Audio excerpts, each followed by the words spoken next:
Hello everyone and welcome again to my channel, Dr. Teacher Mom. Now today we have Vanessa Zamy with us and she is a high performance goal getting coach. And we're going to really focus today on how to nurture our dreams and create a niche. So hello Vanessa, welcome. Hello. Thank you for having me. I'm glad to be here. The first question is an easy one. Please tell us about yourself. Is that an easy question? Yes. So, So in terms of what I do, so I call myself the side hustlers coach.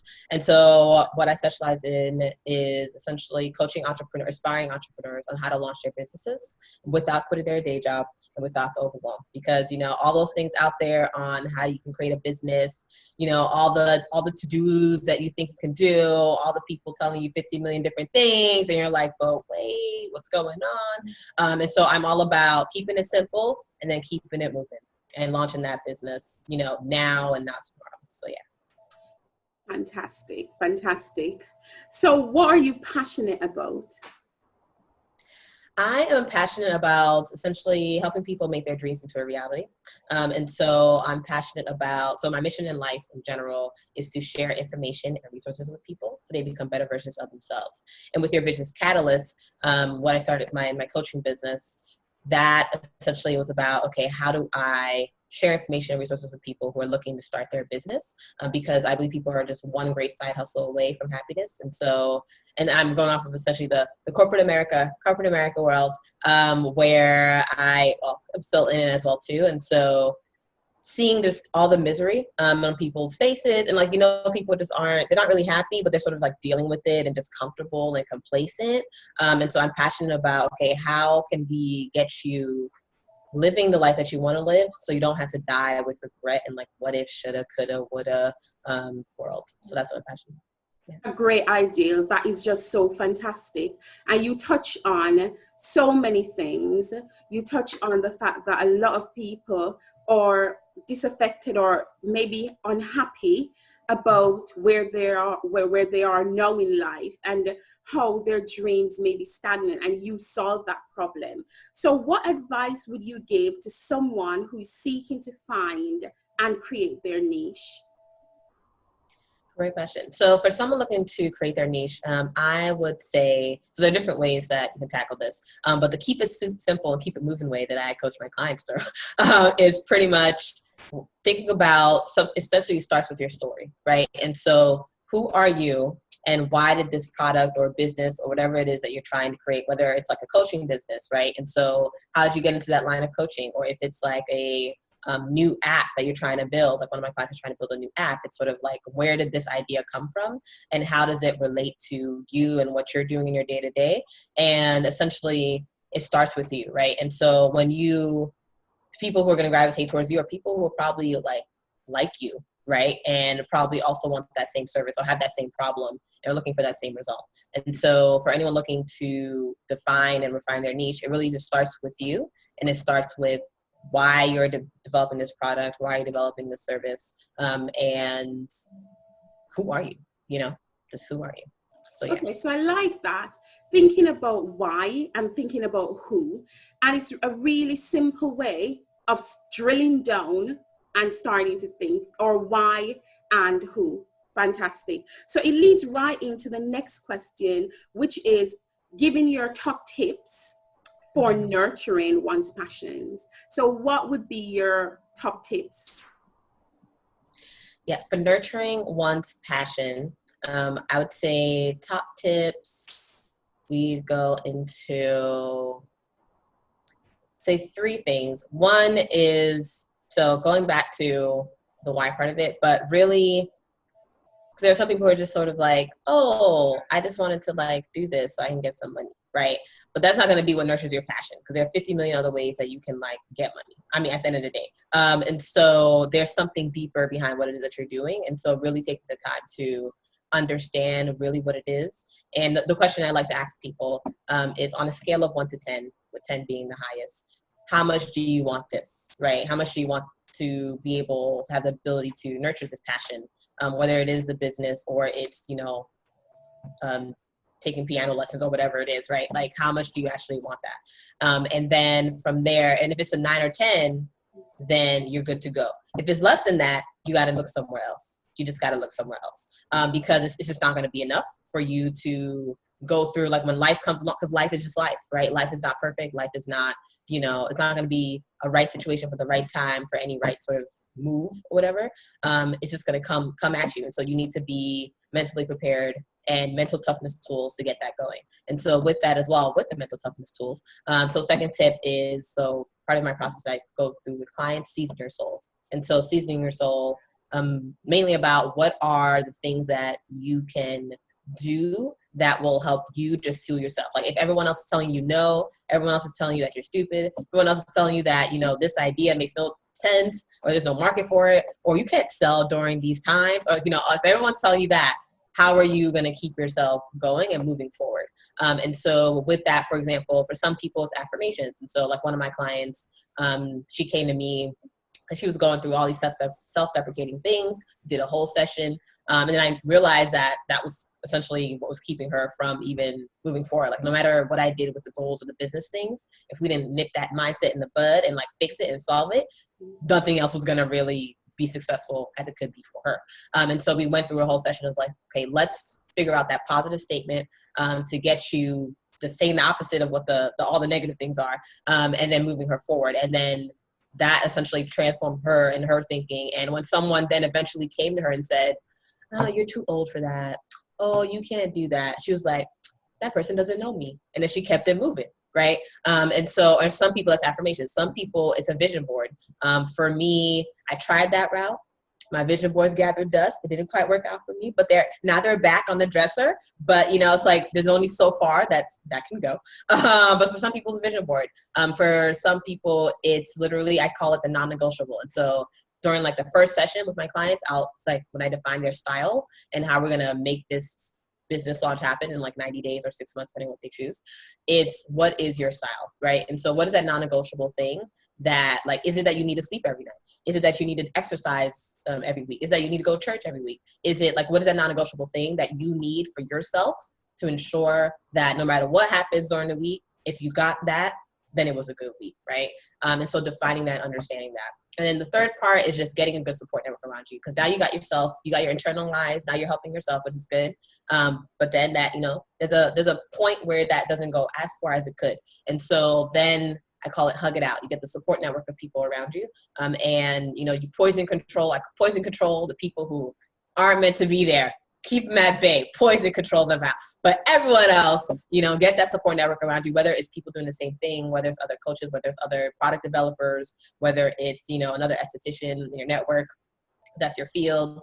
But really getting a support network around you and getting that accountability as well to just keep you motivated to keep going. Yeah. Fantastic. I especially love the hug it out. You can actually visualize your social networks encircling you and giving you all the external affirmations that you need to go ahead. Fantastic. So the next question is, it might be an easy one, actually. Describe yourself in one word. That's not an easy question, let me tell you. So, but I will answer it. I would say there are lots of different words I can give, but I'm gonna say go-getter. And so, yeah, I was debating between go-getter or efficient, but I'll just go-getter. And so why is that? So I am all about getting stuff done. And that's just why. So during the past 15 years, I mean, literally why people always end up coming to me. Their question is always, Vanessa, and you probably get this question too, Sophia. People are just like, how do you do it? How are you making this, like, what do you do? Like, how were you raised? Like, what's happening? And they're trying to find some sort of secret as to how I just get stuff done, and how I just, like, really essentially I set myself out to do something to accomplish a goal, and then I accomplish the goal, right? And to me, it's not a surprise because I just like know that whatever I set out to do, if I'm really set out to do it, then I'm going to make it happen. And part of your Visions Catalyst and the work that I do now with my coaching is helping people also develop those skills within themselves. And that's why I ended up, like, what fuels me writing the book that I wrote a couple months ago, but what fueled me writing that book was essentially, okay, how do I answer this question for people in a way that they can then do it themselves as well too, in terms of accomplishing their goals and being productive in their life, and achieving what it is that they seek for themselves, and making that happen. And so the word I would say, go-getter. Yeah, and you spoke about it earlier when you said from the get-go that it starts with the person. So it's that inner. So yes, you'll have the external forces, but if you don't have it and want it for yourself, it's going to be impossible to get that goal. And that's what being a go-getter is. You are internally motivated to get whatever goals or dreams that you've set for yourself. Indeed. You started to do your bio, and I would like you to extend that because everyone, Vanessa's bio is fantastic, and I will have her say it instead of me. So I'll have her go through her bio because it is, you know, it's good to, I think, praise up and, you know, big up, so to speak, young people who are doing a fantastic job, and not only for themselves but offering that value for others. You know, we feel happier, I find, when we're giving value, when we're doing something that is not only a selfish job or task, but it's adding value for others. So go ahead, Vanessa. Okay. Well, thank you. Appreciate that. Well, so lots of things in my bio, but essentially what I like to say with like my business and how it's relevant to your business catalyst. So for example, when I woke up last spring, so spring of 2019, I woke up one day and I was like, okay, this is what people have been asking me about when they say like, how do you do what you do and all that stuff. So I decided that's what sparked your business catalyst and my coaching business. And in essentially the last 7 months of 2019 alone, was able to also I launched this business as well as another business, and with your business catalyst being more of a strategy project management consulting firm is what I consider it to be. And then I also wrote and released a best-selling book called Finish, The Solopreneur's Guide to Getting Stuff Done, and was interviewed on several podcasts, launched a course, and I also have a day job. So 9-to-5 job, made that all happen. So I also have a day job, which I was also promoted at.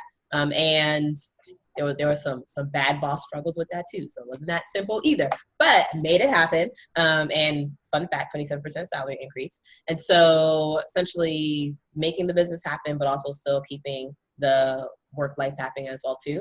And then released this year, essentially trying to figure out, okay, how can I now also help and nurture people towards this like process in a sense of like also launching their business and using their business or their side hustle, so to speak, for those who are currently working a day job to also feed themselves. You may not want to, maybe you have your goal of quitting your job. Maybe you actually like your job. Some people still like their job. They just want like an additional income stream, right? Because why not, to just have an additional income stream. And so how do we get you to launch your business without quitting your day job, without the stress, without the overwhelm? Because I believe, and I know, and with my proven process, that starting a business can really be that simple, right? You launch and you keep it moving, and just having that mentality of just making it work and, making happen what you want to happen and going after what you really want. So, yeah. Thank you. So what is the most recent and best advice that you have been given? Great question. And most recent and best advice. So I would say the best advice I've been given is sort of so I consider myself to like, time is my best friend. That's sort of like one of my principles, my lifetime tips, so to speak, that I live by. Like, time is my best friend. But in this business space, I'm like, ooh, like if I don't launch it before someone else does, and like, ooh, what's gonna happen? And like, I gotta do it now. So with the whole business space, essentially the best advice I've been given is that, it doesn't have to happen now at this very second, it can wait. And it's sort of even if someone comes before them, who's to say I'm not going to be better at it anyways? So, it's sort of a patience sort of situation, a patience, sometimes some of us ambitious people can be a little impatient, but, we just got to be patient and just let things, let things come and accept them as they are and just be patient. So yes, that's the best advice. I know it sounds simple, but you know. But as they say, the best things come to those who wait. So Yeah, indeed. Yeah, indeed. That is true. That is true. But the waiting game is difficult, especially when you're just like, man, but I, want to do this. And then especially I'm very much like I set to do something out, I do it, and then I'm like, all right, well, thank you, universe. What's next? And then I'm just like on to the next thing, right? And like I reward myself for like a minute or two. So I do also teach my clients like, what is that small reward you can give yourself? So I do reward myself, but then I'm like, what's next? But being patient, just being patient. Yeah. So what is the biggest obstacle? So we're kind of flipping now and looking at obstacles you have had to overcome, and how did you overcome this? In terms of, figuring out how to answer that question. Because like, man, so because the way I see life, so I'm optimistic realist. Why is that difficult? So I'm optimistic realist. So for me, the way I live life is like, I'm like, okay, the sky is gray. And I like root on that for like a second or two.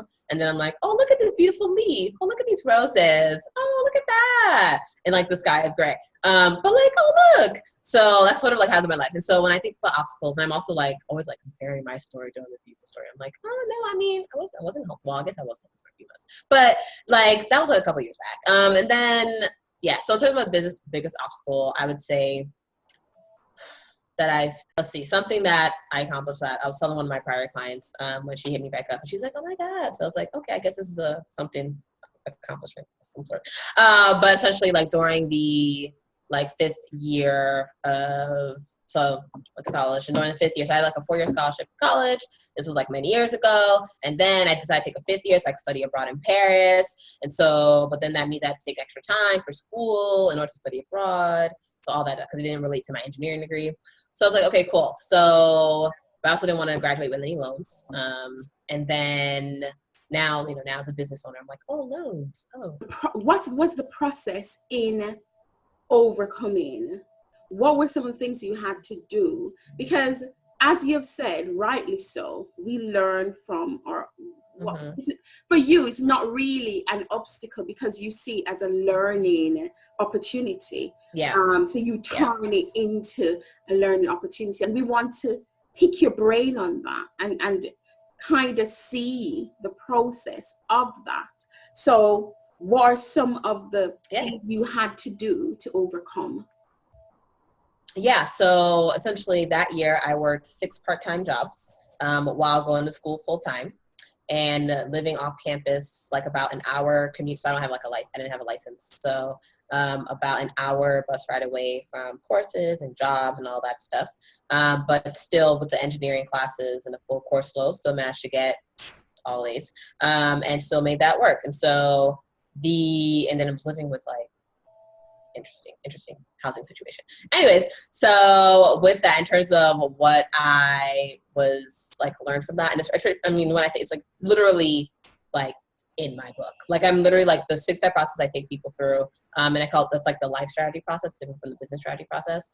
But it's all my lifetime tips of being optimistic about it, like just knowing that there was like an end, there's a reason for it, right? Like what was my why? Because I don't want to graduate with loans. And that was a strong enough why for me to keep it moving and to keep working those jobs and still graduating and all that sort of jazz. And then what was in terms of like seeing and also trying to apply for like a full-time job at like a strategy consulting company, one of the top in the country. Actually, I guess in the world too. But yeah, so then also getting like that as sort of a way to say, okay, there is even more of an end, and this is not going to be life as we know it for another year or so. So also finding my way out of that, and that took some planning and networking with people, and then being able to find the time to do it all. And that's my specialty, is finding the time to make it all happen.